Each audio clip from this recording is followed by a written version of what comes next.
Good morning students. आज हम करेंगे पार्ट 9 अजंता की सैर।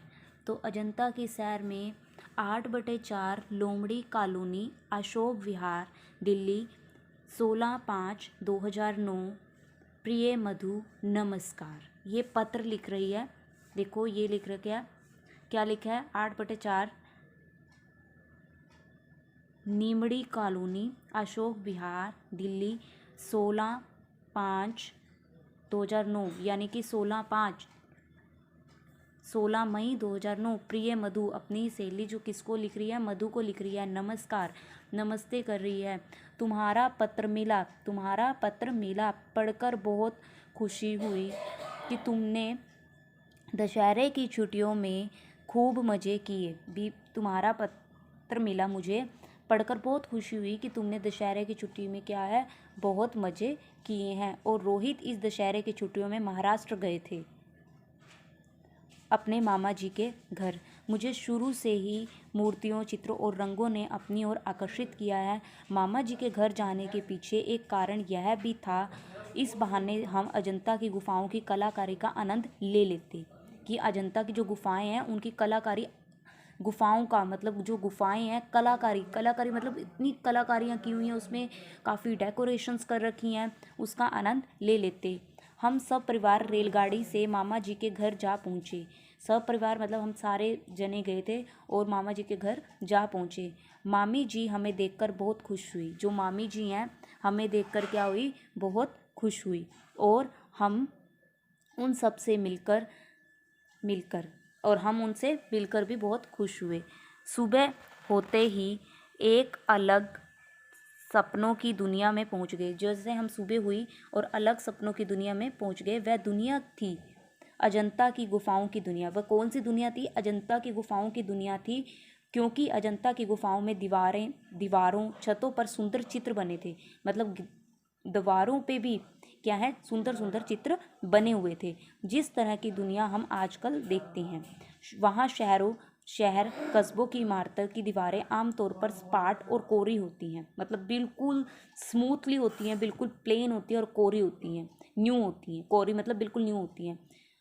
फिर वह चाहे घर हो, ऑफिस हो या कोई अन्य जगह, मतलब कोई भी चीज़ हो। शहरों में तो ज़्यादा से ज़्यादा कोई चित्र टांग दिया जाता है। घर में भी अगर बच्चे पेंसिल या रंगों से दीवार पर अपनी कलाकारी दिखाएं तो उन्हें अक्सर डांट पड़ जाती है। भी मतलब बिल्कुल प्लेन रखते हैं, सिंपल रखते हैं उनको। एक बार रोहित को डांट पड़ चुकी है लेकिन अजंता की गुफाओं की दीवारों, छतों को देखकर ऐसा लगता है कि लोगों को कोरी दीवारें बिल्कुल पसंद नहीं थी। मतलब अजंता की जो गुफाएं हैं वहाँ पे ऐसा कुछ भी नहीं है। वहाँ पे क्या है, बिल्कुल मतलब उनको पसंद नहीं थी। तब अत्यधिक प्रकृति प्रेमी थे।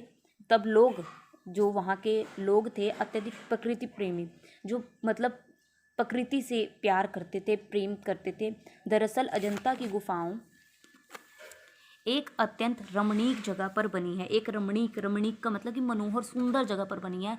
गुफाओं के भीतर बड़े बड़े कमरे, मंदिर, सभागृह, इन्हीं की छतों और दीवारों पर चित्र और मूर्तियां बनी हुई हैं।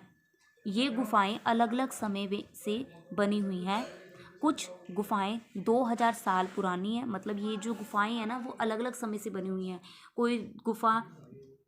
कोई गुफाएं 2000 साल पुरानी है, कोई 1000, कोई 600 साल पुरानी है। जैसे आप अपने एग्जाम्पल ही ले लो, आप अपनी गली की बात करो, मोहल्ले की बात करो। कोई घर अभी बना है, किसी ने अभी बनाया है, किसी का 4 साल पहले पुराना बना हुआ है। ऐसे ही वो जो गुफाएं थी ना वो 2000 साल, कोई हज़ारों साल पुरानी थी। कुछ कैसी थी?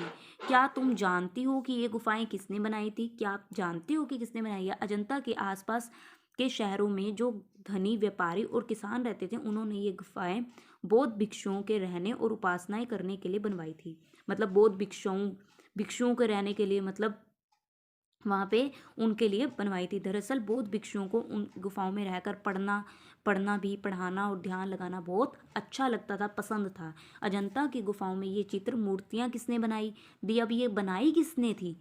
कहता है इस बारे में कई तरह के विचार हैं। कुछ लोगों का कहना है ये चित्र बौद्ध भिक्षुओं ने बनवाए हैं। तो कुछ का कहना है कि जिन व्यापारियों और किसानों ने ये गुफाएं बनवाई थी उन्होंने अपनी पसंद के चित्रकारों शिल्पकारों में इन गुफाओं का सजावट करवाया। वो कोई कहते हैं कि इसने किया, कोई कहता है किसने किया, मतलब श्योर नहीं बता रहे। ठीक है, मुझे इस बारे में दिलचस्पी थी कि अजंता के चित्रों के मुख्य विषय क्या है, उनका मतलब विषय क्या है, कारण क्या है, उसने क्यों बनाई क्यों है ये। इन चित्रों का मुख्य विषय बुद्ध के जीवन से जुड़ी जातक कथाओं और बौद्ध धर्म है। लेकिन शायद चित्र बनाने वालों को अपने आसपास के जीवन को सजीव रूप से देना पसंद था।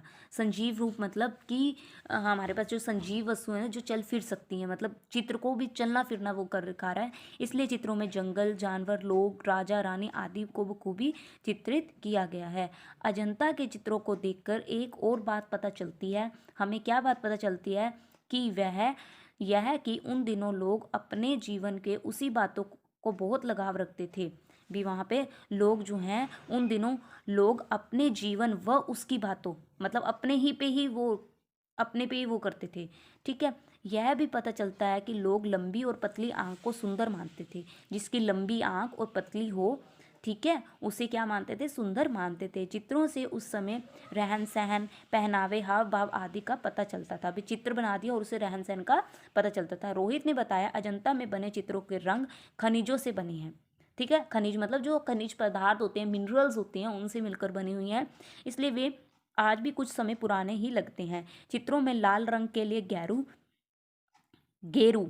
पीले रंग के लिए प्योड़ी, पीला पत्थर जिसे हम बोलते हैं, सफ़ेद रंग के लिए चूने का प्रयोग किया गया था। इन्हें पीस कर गोंद के साथ मिलाकर तैयार किया जाता था।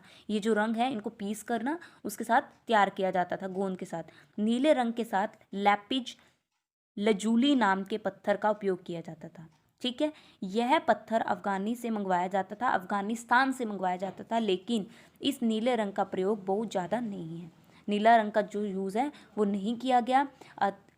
अजंता में सबसे अधिक हरे रंग का प्रयोग किया गया है, ज़्यादा हरा रंग यूज़ किया गया है। हरा रंग बनाने के लिए ग्लूकोनाइट